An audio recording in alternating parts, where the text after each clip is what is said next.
The domain 2 of Snowflake GenAI Certification Exam has 40% weightage. And in our last few videos, we have already covered general purpose AI SQL function and some purpose built functions.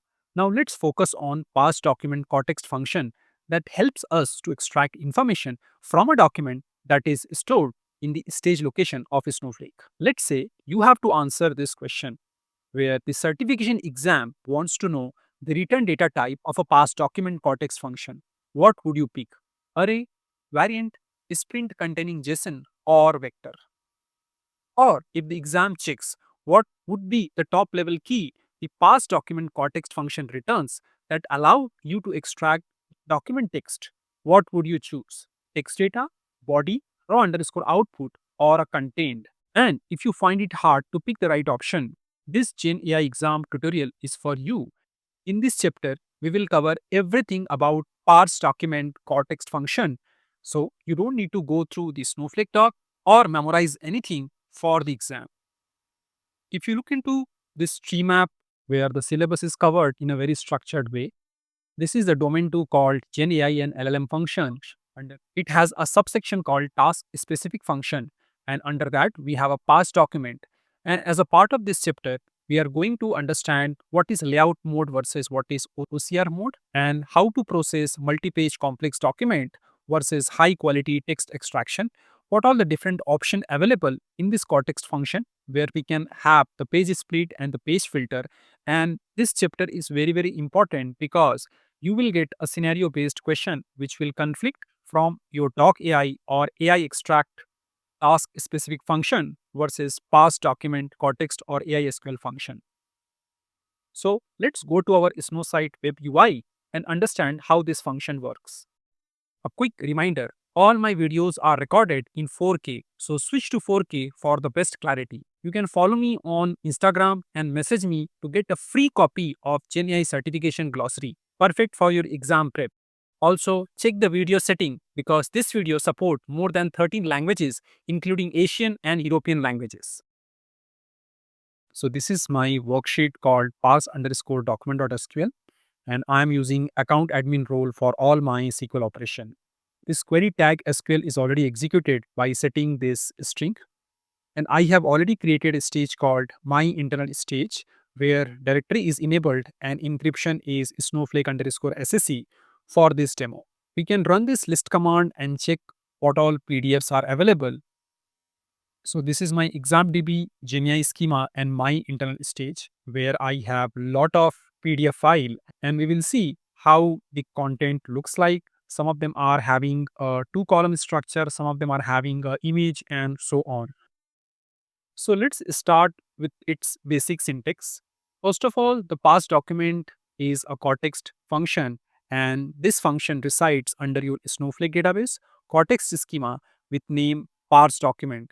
And this function takes the stage location and the path of the file which you want to process and additional optional parameters.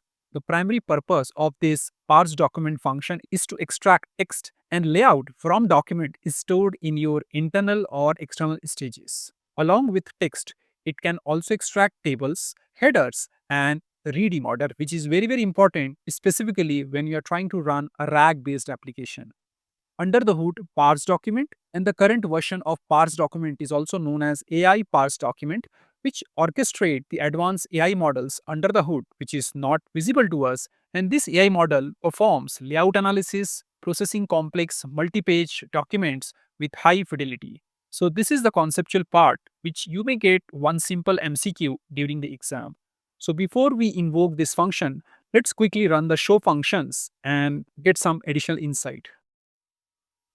So this is the result where you can see we have 3 different versions of AI parse document and 2 versions of parse document and they are available under Cortex. However, when you call AI parse document, you don't need to specify the database name and the schema name and it works automatically. Here you can see the number of argument. This is the arguments. So we will start with parse document which takes varchar and varchar. Here you have parse document. Again, it takes varchar, varchar and object. And if you are going to use this version, you will get a file or a file object. Each of them returns object and that object is nothing but can be converted into a JSON for further processing. So here I have written a very simple select statement which calls this parse document by specifying the stage name followed by the file name. Let's look into this PDF file which I downloaded from the web. This is the name of the file and this is the title, and here I have two different columns and quite a lot of information. This has total 19 pages and it is having images and quite a lot of information. Now when I execute this, so if you look into this icon, this is primarily indicating that this is an object and this is the content under which your entire text is available. And if I hover on this, it says object, and here I have this entire text available under one key called content. And if I copy paste the content in my JSON visualizer, here I have this content which encapsulate the document text followed by another key called metadata, and it has a sub element called page count equals to 19, which matches with this number 19. So in this function call, I have only specified the stage name as well as the name of the PDF. Now, if I make a mistake, let's say if I have the capital F and try to rerun, so it ended with an error saying that provided file cannot be found. An important thing to remember, this is a key called error information key. They may give a screenshot and will ask which one is the right output. So make sure you understand the return data type, which is object, followed by the content, followed by the error information as a key in this object. Or if you have a successful completion, in that case, you will get content as a key, which wraps all your text. Metadata is another object, which includes page count equals to the total number of page in the document which this function has processed. We have understood the file names are case sensitive. Next, we would understand what is the role of forward slash when we are specifying the file name. So I executed this list command, and here if you see, this is my files which are available under my stage location. And if I just specify the forward slash here and rerun my command, let's see what happens. So here it says error information provided file cannot be found. So make sure whenever you are going to get a syntax based question from the parse document or AI underscore parse document, we don't need to specify this forward slash. Let's say if the document is available inside the subfolder and how the syntax should be. So here I do not have any forward slash. Here also I do not have any forward slash. Remember this rule for your SQL syntax based question during the exam. So we covered at very high level how this function works. Now let's quickly understand the two mode, the layout mode and OCR mode. By default, if you do not specify the mode value, it takes OCR mode. And if you want the SQL function to process it via layout mode, then the mode value should be layout. The primary purpose of OCR mode is to extract how high quality text extraction. On the other side, if you have a multi-page complex document with different layout, then you should use the layout mode. So here, if you look into this SQL statement, after stage location and the file name, I have added another input parameter as an object type. And here my key is mode and value is OCR. Likewise, if you see line number 84, here the mode is equals to layout. Now let's run this query first. I got exactly the same result and it was pretty fast. Now if I take the mode equals to layout, let's see. Here this takes longer time because it has to extract the layout and the reading order and so on. Now let me copy this. This is a different document of 12 pages, and primarily this is very top to bottom document. It does not have a multiple column and it has this particular image, but text reading is from the top to bottom and the right candidate for OCR and not for a layout. If you look here, it says abstract and the 5G is, and here if you see, this is 5G with 5 generation state of art. However, if I run it through the OCR, it extracted the text but it is started with a word completely, which is a wrong position here completely. So during the certification exam, if a scenario based question comes up which would evaluate your understanding whether I should use OCR or layout for a complex document which has a multi-column, always choose layout over OCR. The primary purpose of layout mode deal with a complex document, and OCR is primarily for high quality text extraction, whether it is handwritten or anything else. Now let's quickly understand the two other options called page split and page filter. If you look into the syntax, in this object option, I added another key called page split equals to true. You can also use the page filter followed by the page number. But let's go with page underscore split equals to true value. And right now I am processing this particular file. And if you see, this is 7.3 MB. Let me open this. It has 25 pages, and it has images, and it is two column layout.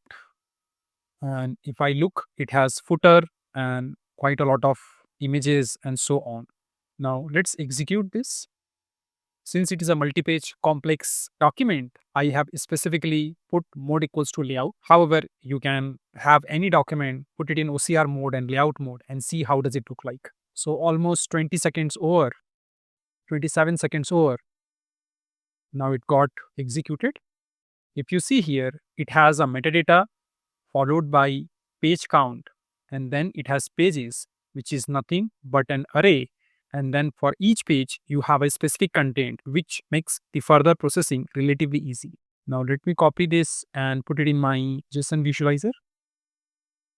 So if you look into more visual form, it has 25 pages, and each page has an index number and then followed by content. So in the exam, if they try to ask a question based on a SQL syntax or based on the output, you should always remember metadata, page count, pages. Within the pages, you have the content and the index, and that is how it goes.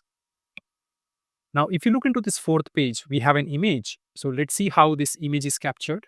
If you look, the image is like this.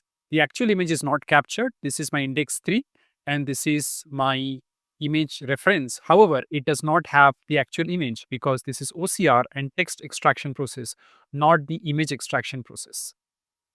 If you look into this table structure, here it is a category rational, more like a readme style, and this is my index 5, which is this particular on my page number 6, means index equals to 5. Now let's talk about page filter option, which is also part of this object. So we had this page split, and now we have a page filter. Now when you say page filter, here I need two additional input, which says start and end, and your end should always be higher than start. But right now, let's say I am processing the same document, how the result looks like. Here the metadata count is still coming. So metadata is always must, followed by pages, and in the pages I have only one page, which is index 4. I do not have anything else. Now if I just change and make it 4, let's say what happens. So it ends with an error saying that end must be greater than the start, which makes sense. Now what happens if I try to add page split in the second option? Now what I have done here, I have put the page split equals to true as well as page filter. So I have three input: mode equals to layout, page split equals to true, and page filter is also applied. And I will again keep it 5, and let's see what happens. So this is a valid option. So I still got a result for this narrower input. So you can specify all the parameters in this object. Let's say if I put OCR and try to run this. So I still got it here, and for each page, the content is available. Looks good. So if I change this to AI Parse Document and let's run this.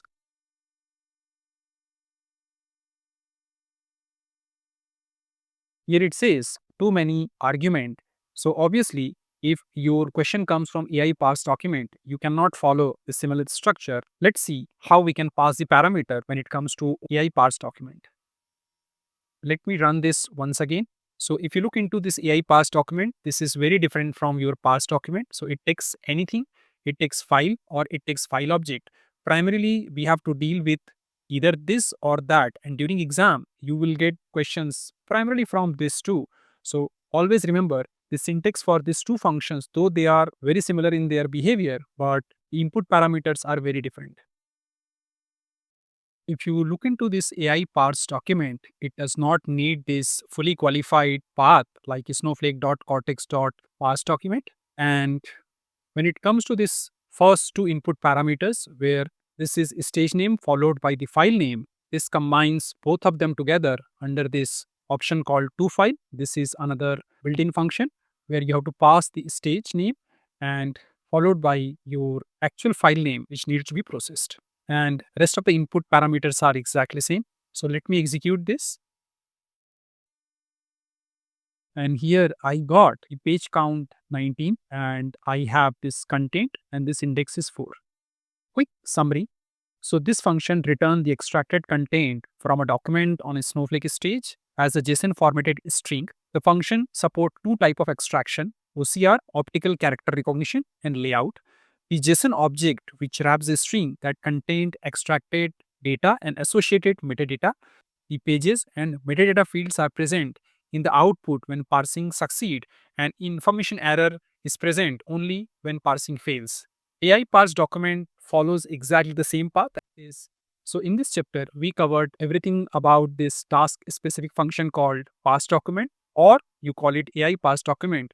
We understood layout mode versus OCR mode, the different input parameters, page split and page filter, and some of this error condition.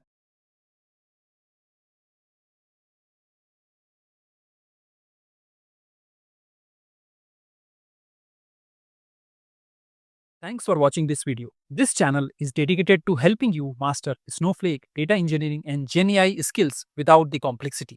And if you want to take your learning to the next level, you can also explore my Udemy courses for deeper and structured training. See you in the next video. Keep learning and keep growing.